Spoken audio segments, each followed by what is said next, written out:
Bharatiya Janata party ने corporate bombarding शुरू कर दी है और उसकी पूरी कमान संभाल कर रखी है बीजेपी के प्रदेश अध्यक्ष वी डी शर्मा साहब ने, जो आज मध्य प्रदेश के अलग अलग जगह पर दौरे पर जा रहे हैं, चुनावी दौरे पर जा रहे हैं। सर, आज क्या संकल्प है? हालांकि ये पहली बार नहीं जा रहे हैं, आपने चुनाव की घोषणा के पहले ही दौरे शुरू कर दिए थे, तो आज क्या खास है दिमाग में? इस चुनाव में भारतीय जनता पार्टी माननीय मुख्यमंत्री जी से लेकर के हमारे सभी लीडरशिप आज पूरे बूथों पर जगह जगह पर मैदान में हैं। हर बूथ को जीतने का हमारा संकल्प है और मुझे विश्वास है कि विजयादशमी के पर्व पर जो संकल्प लेते हैं उसमें विजय अवश्य मिलती है और इन चुनावों में ऐतिहासिक बहुमत के साथ जीतेंगे। और इसमें आप खुश तो बहुत होंगे कि आप पूरी टीम के साथ मैदान में हैं और कांग्रेस दशहरे मनाने में बिजी है। देखिए, हम कभी किसी दुश्मन को कमज़ोर नहीं मानते, विपक्षी को कभी कमज़ोर नहीं मानते, हमारी रणनीति है। लेकिन वो तो दशहरा भी मनाए तो भी अच्छा, दशहरा भी नहीं मना रहे। दशहरा भी धार्मिक पर्व है, अगर मनाएंगे तो उनको दिक्कत होगी। वो तो इस दिशा में कहाँ रहते हैं? आप बताइए मुझे, कन्या पूजन ज़रा मुझे नहीं कहना चाहिए, लेकिन जितने बड़े लीडर्स हैं उनके एक ने कहीं किया है क्या? वी डी शर्मा जी के साथ में आज हम पूरे दिन रहेंगे, हेलीकॉप्टर से अलग अलग जगहों पर पहुंचने वाले हैं और आज हम उनके साथ में ये देखेंगे कि उनका चुनावी दौरा क्या होता है और वो मुद्दे क्या क्या बनाते हैं। तो आइए वी डी शर्मा जी के साथ में।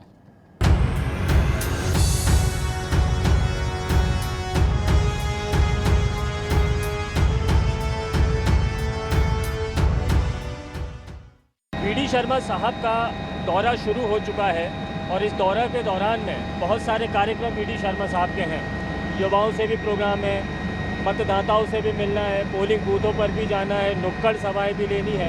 तो एक दिन में इतना सारे के लिए कुछ खास तैयारी करनी पड़ती है आपको?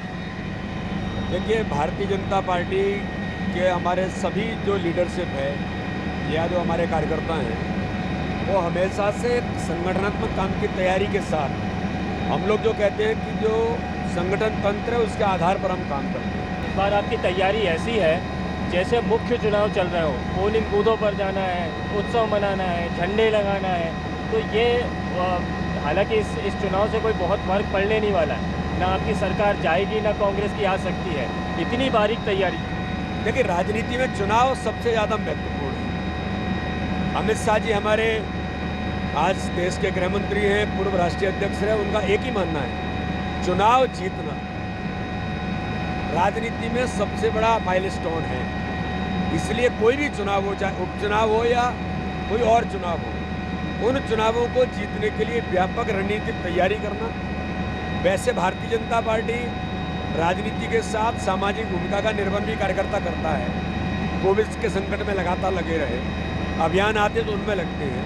चुनाव भी एक कार्यक्रम है, 365 दिन 24 घंटे एक्टिवली काम करने वाले भारतीय जनता पार्टी का कार्यकर्ता है, जिसको मैं हमेशा कहता हूं कि भाजपा इस देश का सबसे लाइव ऑर्गेनाइजेशन है राजनीति में। तो चुनावों में हम कभी दुश्मन को कमज़ोर भी नहीं मानते, चाहे सामने है या नहीं है, लेकिन हमको तैयारी के साथ मैदान में उतरना और प्रत्येक बूथ ही हमारा काम का और चुनाव जीतने का आधार है। आपने तो देखा होगा कि कांग्रेस के हालात क्या बने हैं। अरुण यादव जी खंडवा लोकसभा के बड़े प्रबल दावेदार थे। उन्होंने कहा मैं फसल बोता हूँ, काट कोई और ले जाता है। जिसको प्रत्याशी बनाया है, मैंने कहा ना कि हम किसी को कमज़ोर नहीं मानते, लेकिन हालात ये हैं कि कांग्रेस के लोग ही पलायन कर गए। कांग्रेस अपना अस्तित्व खो रही है। तो कांग्रेस व्यक्तियों पर आधारित दल है, कोई विचार नहीं है। न मैं तो ये कहूँगा, ये लोगों को अतिशयोक्ति लग सकती है, कांग्रेस राजनीतिक दल भी नहीं है। राजनीतिक दल होता तो आंतरिक लोकतंत्र होता है दल के अंदर, कार्यकर्ता उसमें आगे बढ़ते हैं। यहाँ तो परिवारों तक सीमित है। दिल्ली के अंदर केवल एक परिवार है जो पूरे देश को चलाने का काम कर रहा है। इसी प्रकार से मध्य प्रदेश के अंदर कमलनाथ जी और दिग्विजय सिंह जी अपने बेटों की लड़ाई लड़ रहे हैं। कांग्रेस बची नहीं है और उसी का आधार, जो मैंने कहा कि उसी कोई रिफ्लेक्शन आता है कि अरुण यादव क्या कहते हैं। ऐसे ही सभी जगह पर भारतीय जनता पार्टी एक कैडर बेस्ड ऑर्गेनाइजेशन है और कार्यकर्ता आधारित संगठन होने के नाते से यहाँ कार्यकर्ता ही सब कुछ है। वो राष्ट्रीय अध्यक्ष भी बन सकता है, गरीब का बेटा प्रधानमंत्री भी बन सकता है, एक सामान्य कार्यकर्ता को लोकसभा से लेकर के विधानसभा की टिकट मिल सकती है, वी डी शर्मा जैसे सामान्य किसान का बेटा प्रदेश का अध्यक्ष बन सकता है। तो मैं ऐसा मानता हूँ कि कांग्रेस अपना अस्तित्व खो रही है और लगातार हालात जो बन रहे हैं कांग्रेस के, वो बहुत ही ऐसे हैं कि कांग्रेस के लोग अब धीरे धीरे पूरे देश भर के अंदर पलायन कर रहे हैं। आपके सामने एक चुनौती नहीं है क्या कि खंडवा में हर्षवर्धन, अर्चना चिटनीस और दूसरे दावेदार भी मैदान में थे, चौबट में, रेगांव में भी इसी तरह के हालात थे, तो जो कलह मची हुई है उसको एक कर पाना भी बड़ी चुनौती है और फील्ड पे काम करना भी एक। हर्षवर्धन कभी भी, उन्होंने कहा, हर्षवर्धन ने, मैं सभा में था, मेरे साथ वो आए, उन्होंने कहा मेरे पिताजी ने जिस विचार के लिए और इस संगठन को इतना सींचा है, मैं कभी ऐसा कर सकता हूँ? उनकी तबीयत खराब थी इसलिए वो 2 दिन नहीं आए। तो इसलिए भारतीय जनता पार्टी में पद्धति है कार्यकर्ता से बात करने की, आंतरिक लोकतंत्र है।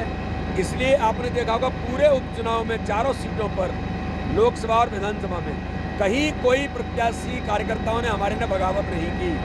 सर, एक तरफ शिवराज सिंह चौहान है, तजुर्बेकार मुख्यमंत्री, आप हैं युवा आक्रामकता के साथ में मैदान में जुटे हुए हैं, सुबह दोपहर शाम रात तक हो जाती है आपके साथ में। लेकिन कांग्रेस में भी दिग्विजय सिंह, कमलनाथ जैसे अनुभवी नेतृत्व हैं जो जिन्होंने केंद्र में काम किया है। आपने भी देश भर में विद्यार्थी परिषद के तौर पे काम किया है, आप अपेक्षाकृत ज़्यादा युवा हैं, तो उन दोनों नेताओं की चुनौती, अरुण यादव भी एक ले लें हम, तो उनके मुकाबले आपका तजुर्बा राजनीति के क्षेत्र में, युवा राजनीति जो आपने की है, तो आपको लगता नहीं है कि वो दोनों बहुत ज़्यादा तजुर्बेकार नेता आपके सामने मैदान में? देखिए, मैं ये बात कहना चाहूँगा कि मध्य प्रदेश के हमारे मुख्यमंत्री माननीय शिवराज सिंह चौहान एक ज़मीनी नेता हैं। ज़मीन से निकल कर के आए, संघर्ष करते हुए मध्य प्रदेश का नेतृत्व इतने सालों से कर रहे हैं। ये मध्य प्रदेश के मुख्यमंत्री शिवराज सिंह चौहान का जो कार्यकर्ता का भाव है और एक पब्लिक कनेक्टिविटी है, उनके सामने जिन 2 नेताओं की आप बात कर रहे हैं, मैं ये नहीं कहता हूँ कि कोई वो, माननीय दिग्विजय सिंह जी भी 2 बार मुख्यमंत्री रहे, कमलनाथ जी अभी मुख्यमंत्री 15 महीने रहे, लेकिन दोनों नेताओं के जो हाल हैं, एक जो 10 साल मुख्यमंत्री रहे, मैं तो उनका सम्मान करता हूँ, मुख्यमंत्री होने के नाते पहले रहे हैं, वो खुद कहते हैं कि मैं जाता हूँ तो जनता में वोट कट जाते हैं, अप्रासंगिक हो गए, ये वो खुद स्वीकार करते हैं, ये मैं नहीं कह रहा हूँ। कमलनाथ जी के बारे में आपने देखा होगा कि न वो ज़मीन पर जा सकते, उनके हालात भी उनको गवाही नहीं देते।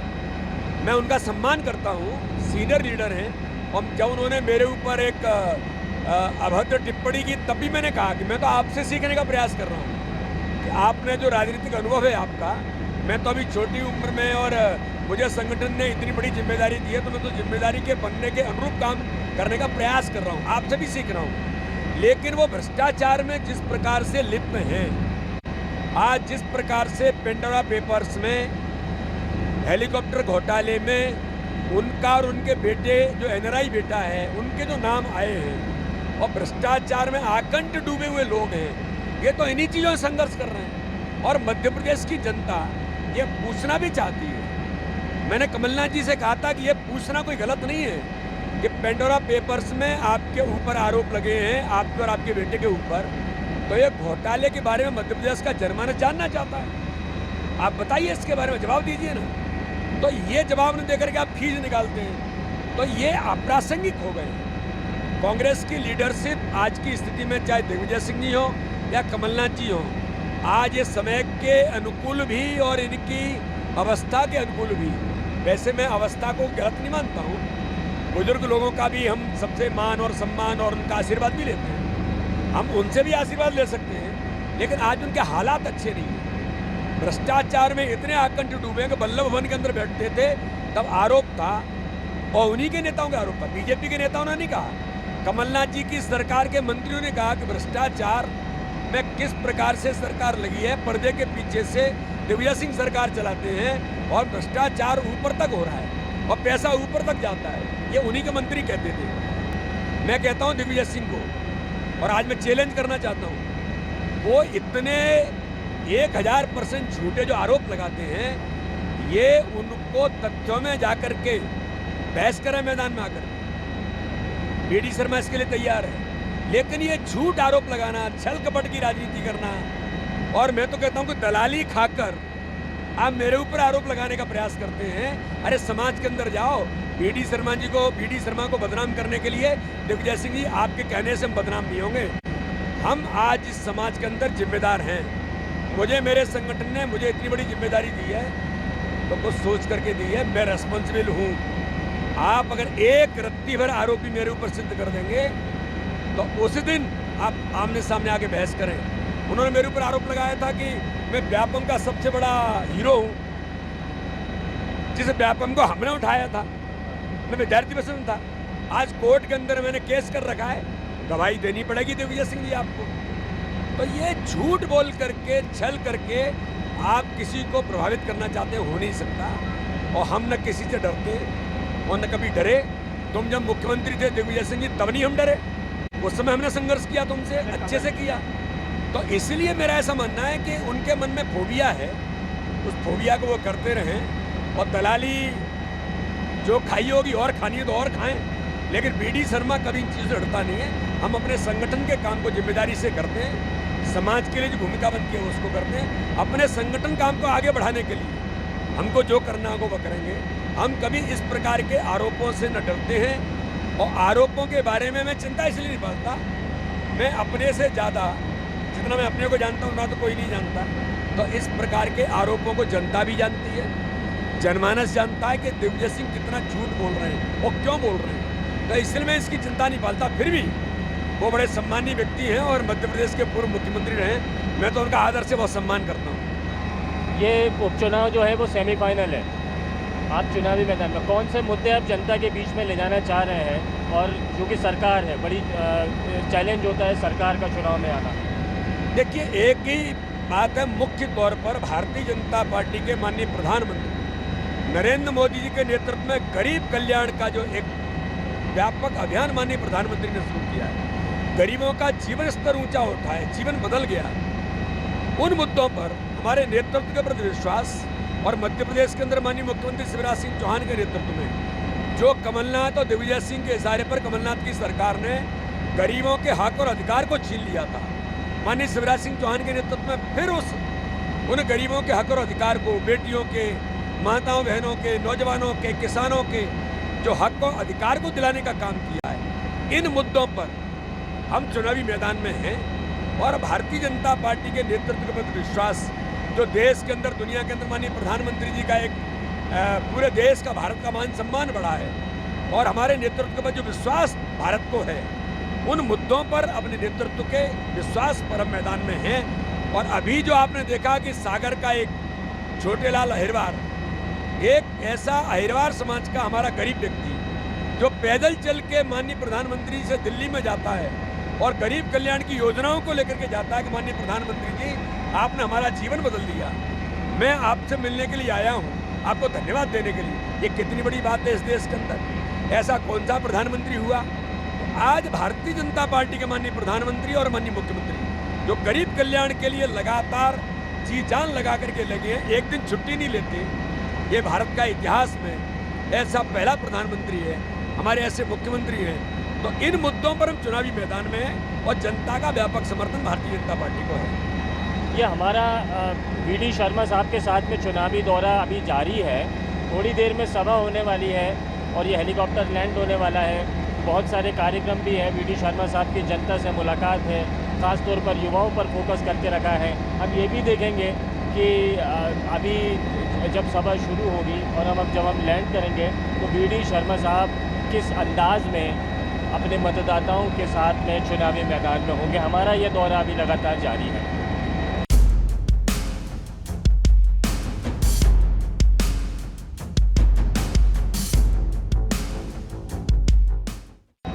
हेलीकॉप्टर में ये सफ़र लगातार जारी है, लेकिन ये हेलीकॉप्टर भी एक तरह का दफ्तर बना हुआ है। मैं कुछ देर से देख रहा हूँ कि वीडी शर्मा साहब यहाँ पर कुछ एक रिपोर्ट तैयार करने के लिए और अपने साथियों के साथ में चर्चा भी कर रहे हैं। सर, यात्रा के दौरान भी कामकाज ये आपके कार्यशैली का हिस्सा है या क्या? किस तरह का आप काम कर रहे हैं? क्या है, यात्रा के दौरान जो लगभग 1 घंटा अपने को भी फ्लाइंग में जो समय मिला है तो उसमें कुछ काम, और ख़ास तौर पर विधानसभा का जो फीडबैक है उसमें किस बूथ पर और क्या ज़रूरत है, क्या करना है, कार्यकर्ताओं के जो सुझाव हैं उन पर जब हम जाएंगे, वहाँ लोग मिलेंगे तो उनसे हम इन मुद्दों पर बात कर सकते हैं कि भाई अपने को भी इन 2 कामों पर और फोकस करना है। जो फीडबैक है उसके आधार पर भी और बाकी कुछ संगठन के जो काम रहते हैं तो उन कामों को भी इस समय में निपटा सकते हैं। तो ये आपका खुद का इंटेलिजेंस सिस्टम है क्या? एक तो वो लोग हैं जो काम कर रहे हैं, ऑलरेडी काम कर रहे हैं, आप इसके अलावा भी फीडबैक लेते रहते हैं, आपका खुद का इंटेलिजेंस है सर? देखिए, बूथ का इंटेलिजेंस कार्यकर्ताओं का सबसे ज़्यादा प्रभावी होता है। तो आप अपना काम जारी रखिए। इस दौरान मैं आपको ये बता दूं कि वी.डी. शर्मा साहब जाते हैं तो अपने बहुत करीबी स्टाफ को लेकर साथ में चलते हैं, उनसे मीटिंग भी करते हैं, बातचीत भी करते हैं, और इस तरह से सभाएं लेना, लोगों से मुलाकात करना, पार्टी के कार्यकर्ताओं को भी अपना एक फीडबैक देना, ये चुनावी रणनीति के इलेक्शन मैनेजमेंट के नए हिस्से हैं जिन पर बीजेपी काम करती है। और जैसा कि वी.डी. शर्मा साहब कह रहे हैं कि वी.डी. शर्मा साहब पोलिंग बूथ पर बैठे हुए लोगों से खुद फीडबैक भी लेकर सीधे जानकारी हासिल करते हैं, यानी डायरेक्ट मॉनिटरिंग इस वक्त में बीजेपी कर रही है, और शायद इसीलिए इस सेमीफाइनल को जीतने के लिए पूरी ताकत बीजेपी ने लगा रखी है। यहाँ पर पहुँच चुके हैं गौरव वाल्मीकि के घर पे, जो यहाँ पर पोलिंग बूथ अध्यक्ष हैं, और पोलिंग बूथ की जो रणनीतियाँ किस तरह की होती हैं वो सारी चीज़ें जानने के लिए पहुँचे हैं, और गौरव के साथ में चाय पी रहे हैं। गौरव, आप भी चाय लीजिए। वी.डी. शर्मा साहब यहाँ पर अपने साथियों के साथ में, जो चुनावी रणनीतिकार हैं उनके साथ में भी, और आप देखिए तमाम जो लोग हैं वो यहाँ पर बैठकर चुनावी रणनीति पर चर्चा कर रहे हैं। गौरव, आपके साथ वी.डी. शर्मा साहब चाय पी रहे हैं, आपको कैसा लग रहा है? मुझे बहुत खुशी हो रही है। भाई साहब आए हैं, पहली बार ही मेरी मुलाकात हो रही है। कार्यक्रम में तो काफ़ी बार मिले हैं। आप वी.डी. शर्मा साहब से पहली बार मिल रहे हैं इस तरह? हाँ, घर पे मिला हूँ काफ़ी बार, कार्यक्रम में हम लोग काफ़ी बार मिल चुके हैं। आप बताइए साहब, इस तरह का माहौल, घरेलू माहौल में बातचीत होती है, हालांकि आज त्यौहार भी है, आज ही के दिन चुनावी कार्यक्रम भी होने वाला है, और आज ही के दिन आप सभी लोग एक साथ में बैठ भी गए। चुनाव चल रहा है, चुनाव की तैयारियां कर रहे हैं सब लोग। माननीय अध्यक्ष जी आए हैं, सारे कार्यकर्ताओं को संबल मिलेगा। तो चुनाव निश्चित रूप से हम प्रतिपुर विधानसभा में भारी बहुमत से जीतेंगे। नायक साहब, आपका परिवार, आप लोग तो जो यहाँ पर रहे हैं, चुनावी रण के हिस्से रहे हैं, इस बार आप बाहर से देख रहे हैं, आपका परिवार ये बाहर से इलेक्शन देख रहा है, थोड़ा सा तो लग रहा होगा कि अगर चुनाव खुद लड़ते, हमारे परिवार के लोग होते तो ज़्यादा बेहतर हो। ये जिम्मेदारी पार्टी की है, पार्टी तय करती है कि कौन लड़ेगा चुनाव। हम भारतीय जनता पार्टी के सिपाही हैं, अध्यक्ष जी के नेतृत्व में पूरी ताकत से चुनाव में लगे हैं, वो चुनाव के परिणाम अच्छे आएंगे। हम लोग जो भोपाल से बात करते हैं ना, हमको ऐसा लगता है कि शायद आप संकोच में होंगे आप, लेकिन प्रदेश अध्यक्ष जी और आप सभी लोग एक साथ में। कोई संकोच नहीं, एक मात्र लक्ष्य, भारतीय जनता पार्टी कैसे जीते। आप जब आ रहे थे तब भी आप कागज़ खोल कर बैठ गए कि देखिए क्या क्या फीडबैक मिला है, अपना फीडबैक सिस्टम। तो ये आपका फीडबैक सिस्टम है यहाँ पर। ये चुनावी रणनीति का हिस्सा है, अपने कार्यकर्ताओं से बात करना, कहाँ क्या हमको और ताकत देने की ज़रूरत है, कहाँ कोई कमी है तो उसको ठीक करने की ज़रूरत है। हम तो इस दिशा में लगातार काम में करते ही रहते हैं, इसलिए अपने बूथ के कार्यकर्ताओं के साथ, बूथ ही हमारा मूल फोकस है। चुनाव जीतने के लिए बूथ जीतना ही महत्वपूर्ण है, जो अमित शाह जी कहते हैं। तो हम उस काम में लगे हैं, इसलिए अपने कार्यकर्ताओं से बैठ करके बात करना, चुनाव की रणनीति में क्या जीतने के लिए और करना, माहौल को और अच्छा बनाने के लिए क्या करना, वो सब इनके आधार पर ही हम इसकी तैयारी कर रहे हैं। ये लाल सिंह आर्य साहब भी हमारे साथ मौजूद है, तो उनसे बात कर ही लेते हैं। सर, ये घरों में इस तरह से बैठ के हो रही हैं यहाँ पर? मध्य प्रदेश और मध्य प्रदेश की जनता भारतीय जनता पार्टी से इसका पारिवारिक संबंध है, उसी का परिणाम है कि बंटा ढारों को हराया है और शिवराज जी को जिताया है, बीजेपी का कमल का फूल खिलाया है। देखिए, बहुत बेहद छोटा सा घर है जो पृथ्वीपुर विधानसभा क्षेत्र का ये घर है, और यहाँ पर एक बूथ अध्यक्ष के निवास पर वी.डी. शर्मा साहब पहुँचे हैं, और मेल मुलाकात, बातचीत। और यहाँ पर ये चूँकि प्रोग्राम अचानक बना था, तब बहुत ज़्यादा लोग नहीं थे। उसके बाद में जो आसपास में जो चुनाव में लगे हुए लोग हैं वो भी सब यहाँ पर मौजूद हुए, यहाँ पर आ गए। और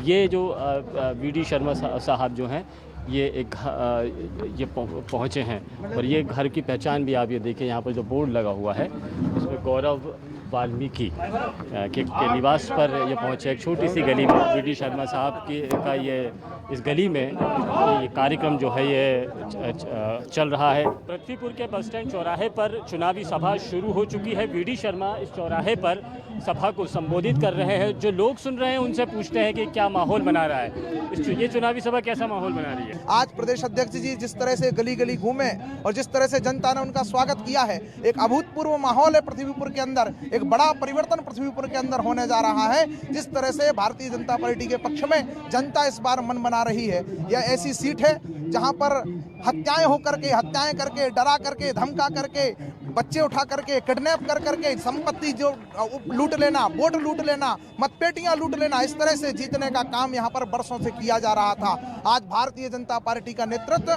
पूरे प्रदेश को भयमुक्त करने के बाद ऐसी सीट जहां पर भय के कारण किसी चुनाव जीते जाते थे, वहां बीडी शर्मा जी के नेतृत्व में, प्रदेश अध्यक्ष जी के नेतृत्व में एक सशक्त प्रत्याशी के साथ भारतीय जनता पार्टी का नेतृत्व चुनाव लड़ रहा है और इस बार विराट विजय लेकर के पृथ्वीपुर की जनता को भय मुक्त करके और विकास की राह पर ले जाने का काम भारतीय जनता पार्टी बीडी शर्मा का यह दौरा उत्साह फूंक दिया है यहाँ पे। भारतीय जनता पार्टी का एक एक कार्यकर्ता उत्साहित है। तो ये है चुनावी सभा जो यहाँ पर माहौल बनाने का काम कर रही है और बीडी शर्मा की इस सभा के बाद में यहाँ पर आज का उनका दिन भर का थकाऊ दौरा ख़त्म होगा और इस दौरे के बाद में जो मकसद था कि कार्यकर्ताओं में उत्साह भर देना, शायद वो उत्साह यहाँ पर भरा है। त्योहारी बेला के बाद में बीडी शर्मा अपने कार्यकर्ताओं को आगे बढ़ाने में की जो मंशा के साथ में यहाँ आए थे, शायद वो मंशा पूरी हो पाएगी। दिन भर की मशक्क़त के बाद में अब बीडी शर्मा वापसी के लिए तैयार हैं और उनका काफ़िला अब देखिए ये लौट रहा है। चुनावी सभा की उन्होंने और इसके अलावा उन्होंने सड़क पर पदयात्रा भी की, झंडा लेकर यात्रा की और कार्यकर्ताओं से मेल मुलाकात की, गोपनीय मीटिंग की, चाय पी, खाना भी उन्होंने अपने कार्यकर्ताओं के साथ में खाया और अब ये सभी लोग यहाँ से अब वापसी के लिए विदाई देने के लिए, बीडी शर्मा साहब को विदाई देने के लिए यहाँ पर आए हैं। बात कर लेते हैं विधायक जी, आज की सभा से क्या फ़ायदा हुआ है? भारतीय जनता पार्टी जीत की ओर अग्रसर है और जो वोट प्रतिशत है और प्रदेश अध्यक्ष जी के आने से और राष्ट्रीय अध्यक्ष हमारे अनुसूचित जाति मोर्चा आर जी के आने से निश्चित तौर पे आज वोट परसेंट बढ़ा है और कार्यकर्ताओं में एक ऊर्जा का संचार हुआ है जिसको आने वाले समय में हम लोगों को बहुत लाभ होगा। ये सभा फ़ायदा देगी। सुरेंद्र शर्मा जी भी साथ में है। सुरेंद्र जी, ये आज कुछ कि ये सभा कुछ रंग लाने वाली है? निश्चित तौर पर रंग लगेगा भी, रंग बिखरेगा भी और यहाँ कमल खिलना तय है। माननीय प्रदेश अध्यक्ष जी ने जो कार्यकर्ताओं में ऊर्जा उत्साह भरा है उसका परिणाम आपको जिस दिन परिणाम निकलेगा उस दिन आपको दिखाई दे जाएगा। ठीक है, डर लग रहा था कि नायक परिवार साथ देगा नहीं देगा, तो वो अब डर खत्म हुआ है। भारतीय जनता पार्टी के एक एक कार्यकर्ता, एक एक परिवार भाजपा के साथ है और कमल खिलाने के लिए दृढ़ संकल्पित है। कोई भी कहीं कोई विरोध नहीं है। ये आवाज़ें यहाँ से आ रही हैं और बीडी शर्मा साहब अपने कार्यकर्ताओं के साथ में, अपने नज़दीकी लोगों के साथ में विदा ले रहे हैं।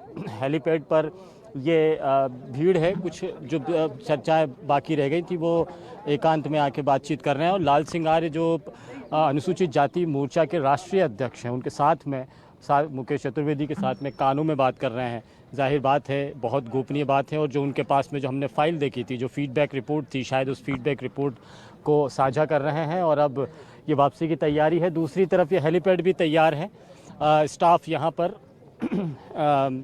रवानगी की तैयारी कर रहा है और अब ये जो हेलीकॉप्टर है ये टेक ऑफ के लिए तैयार हो रहा है और ये थकाऊ चुनावी सभा रही है।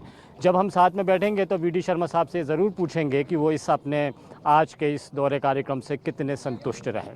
तो दिन भर की मशक्क़त के बाद में अब वापस लौटने का वक्त हुआ है और बीडी शर्मा साहब बहुत कुछ प्लान करके आप गए थे।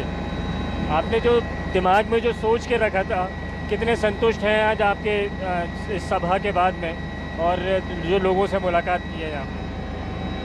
देखिए, आपने देखा होगा कि पृथ्वीपुर में जिस प्रकार से कार्यकर्ताओं में, युवाओं के बीच में और आम जनता में जो उत्साह है और जो ताकत के साथ आज जो एक रिफ्लेक्शन दिख रहा था, घर घर से लोग किस प्रकार से निकल करके भाजपा के लिए आज खड़े हो रहे हैं, ये वास्तव में इस चुनाव की दिशा और इस समय एक माहौल जो एकदम खड़ा हुआ है, उससे ये चुनाव बहुत बड़े पैमाने पर पृथ्वीपुर में जनता इस बार भाजपा के पक्ष में ये परिवर्तन वहाँ करने के मूड में है। आपकी ये कोशिश थी एकजुटता का संदेश देने के लिए, हालांकि बहुत सभी लोग मंच पर नज़र आए थे, आपके साथ में भी चलते हुए नज़र आए थे, तो मैसेज अब कंप्लीट हो गया है। तो इस सारे कार्यकर्ता आपने देखा होगा, भारतीय जनता पार्टी के जितने भी हमारे प्रमुख कार्यकर्ता जो दावेदार थे, जो वास्तव में ही दावेदार थे, ऐसे सब लोगों ने, सभी लोग एकजुट एक मंच पर आकर और एक इस चुनाव में महत्वपूर्ण बात यह है कि पृथ्वीपुर विधानसभा का चुनाव पूरी भारतीय जनता पार्टी इस बार एक टीम स्पिरिट से लड़ने के लिए जो मैदान में उतरी है, उसके आधार पर मैं कह सकता हूँ कि ये चुनाव हम प्रत्येक बूथ पर बहुमत के साथ जीते। आपने ये कहा है कि चंद्रगुप्त को आपने मैदान में उतारा है, आपने अपनी सभा में कहा है चंद्रगुप्त को आपने मैदान में उतारा है। देखिए जहाँ पर इस प्रकार के लोग होते हैं, जो मैंने उदाहरण दिया, आताताई शासन हो जाता है, एक परिवार के लोग वर्षों तक कब्जा किए बैठे हैं, गुंडीजिम करते हैं, तो ऐसे कहीं न कहीं पृथ्वीपुर में लगातार कई वर्षों से हो रहा है। एक भाई गुंडागर्दी करता है, एक भाई हाथ रखता है, तो ये जो एक इन्होंने बना करके रखा, इसलिए मैंने कहा कि ऐसे आताताइयों को समाप्त करने के लिए चंद्रगुप्त हम सब लोगों ने मिलकर के उतारा है, जो इसको ठीक करेगा। इसलिए इस दिशा में कहीं न कहीं लोगों ने संकल्प लेकर के, सब लोगों ने मिलकर के तय किया, इस बार पृथ्वीपुर विधानसभा में परिवर्तन करके भारतीय जनता पार्टी का प्रत्याशी भाई शिवपाल यादव चुनाव जीत करके आएंगे। इसलिए हम सब ने मिलकर के उसको चुनाव मैदान में उतारा है। आज का आपके दौरे से उत्साहित हुए लोग जाते जाते कहने लगे कि आपको और रहना है यहाँ पर, आपका चुनावी प्रोग्राम तो बन चुका है। ये तो नेचुरल है, आज ये शुरुआत है। उस दिन हम नॉमिनेशन के दिन आए थे, आज का माहौल और ज़बरदस्त था, उत्साह लोगों में ज़बरदस्त था, शहर के अंदर भी निकले तो वहाँ भी था। आगामी समय में सभी लोगों के दौरे होंगे। भारतीय जनता पार्टी के हमारे जो और लीडरशिप है, हमारे मुख्यमंत्री हैं, वरिष्ठ नेता हैं, सब लोग आएंगे, मैदान में उतरेंगे और व्यापक तौर पर इस चुनाव को बड़े बहुमत के साथ जीतेंगे। अभी आपके सामने चुनौती है, खंडवा है, जोबट है, रेगांव है, यहाँ पर भी अलग अलग लोग गए हैं। देखिए सभी जगह पर लोग मैदान में हैं और खंडवा लोकसभा तो भारतीय जनता पार्टी बड़े ऐतिहासिक मतों से जीती है। कांग्रेस मैदान में नहीं है, केवल उन्होंने चुनाव लड़ाने के लिए लड़ाया है, बाकी मैदान से बाहर हो गए हैं। लेकिन फिर भी हम कभी अपने विपक्ष को कमजोर नहीं मानते। भारतीय जनता पार्टी के कार्यकर्ता लोकसभा में, रेगांव के अंदर भी हमारी जिले की महामंत्री और एक अच्छी कार्यकर्ता चुनाव लड़ रही है। इसी प्रकार से जोबट के अंदर सुलोचना रावत जी जो आई हैं, सुलोचना रावत जी का एक अपना वहाँ प्रभाव है और भारतीय जनता पार्टी का अपना प्रभाव है। अब मिलकर के एक ताकत बनी है, तो इसलिए जोबट विधानसभा का चुनाव भी हम ऐतिहासिक मतों से जीतेंगे। इसलिए इस बार चारों की चारों सीटें हैं, लोकसभा और विधानसभा तीनों अब जीतेंगे। अच्छा, आप पूरे चुनावी दौरे में युवाओं पर बहुत फोकस कर रहे हैं, उनको बुला रहे हैं और युवाओं की एक नई फौज नज़र आती है वहाँ पर, तो ये मैसेज क्यों सर? आप यंग है इसलिए यंगस्टर्स पहली बार नज़र आ रहे हैं। देखिए, मैं पहली बार जब पृथ्वीपुर आया था तब भी युवा सम्मेलन हुआ था।